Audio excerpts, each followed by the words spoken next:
எத்தனை ட்ரையாங்கிள்ஸ் இருக்குன்னு சொல்லுங்க இந்த ஃபிகர்ல அப்படின்ற கொஸ்டின் இல்லாத கவர்மெண்ட் எக்ஸாமே இல்லை. இதுல ஒரு டயக்ராம் ஒரு மாதிரி நம்ம அப்ரோச் பண்ணணும். ஃபார் எக்ஸாம்பிள் இந்த டயக்ராம் எடுத்துக்கிட்டீங்கன்னா இதுல இந்த பார்ட் மட்டும் இப்படி இருக்கு இல்லையா, இதுல மட்டுமே 3 இருக்குன்றதை நீங்க வந்து என்ன பண்ணிடணும்னா பிராக்டிஸ் பண்ணி ஸ்டோர் பண்ணி வச்சுக்கணும். ஓகேவா? ஏன்னா இது ஒண்ணு சின்னது, இது 2 டோட்டலா 1. இந்த மாதிரி டிஃபால்ட்டா ஒரு சில ஞாபகம் வச்சுக்கணும். இப்ப இதை பாத்தீங்கன்னா என்ன லாஜிக்னா, number of pieces first count பண்ணும். 5, 6 இருக்கு இந்த ஏரியாக்கு சொல்றேன். Number of pieces into number of diagonals, 2 diagonal இருக்கு இல்லையா, 2. அப்ப இதுல 12 இருக்கு. அப்ப போதும் 15 அப்படின்னு ஆன்சர் நீங்க டிக் பண்ணிட்டீங்கன்னா அப்பயும் தப்பு. ஏன் அப்படின்னா இதுல 3 இதுல 12, பட் ரெண்டையும் சேர்த்து பார்க்கும்போது காம்பினேஷனா பார்க்கும்போது இது ஒரு ட்ரையாங்கிள் வருது அண்ட் அதே மாதிரி இது ஒரு ட்ரையாங்கிள் வருது. ஸோ காம்போவா பார்க்கும்போது உங்களுக்கு எக்ஸ்ட்ரா 2 வருது. இதெல்லாம் சேர்த்தாதான் ஆன்சர், which is 3 + 2 12 15 + 2 17 தான் இதுக்கு ஆன்சர்.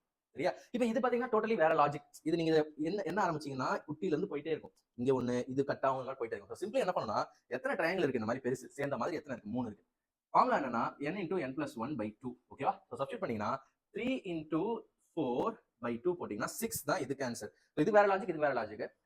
இதோட ஃபுல் டெமோ வீடியோ யூடியூப்ல நம்ம போட்டிருக்கோம். ஸோ கீழே நான் லிங்க் வைக்கிறேன். ஃபுல் கோர்ஸ்ல நம்மளோட ஆப்ட்ரிக்ஸ் வித் மணிக்குன்ற பிளே ஸ்டோர் ஆப் நீங்க டவுன்லோட் பண்ணி அதுல ரீசனிங் கோர்ஸ் எடுத்தீங்கன்னா இதை ஃபுல்லா நம்ம டீடைலா எக்ஸ்பிளைன் பண்ணுவோம்.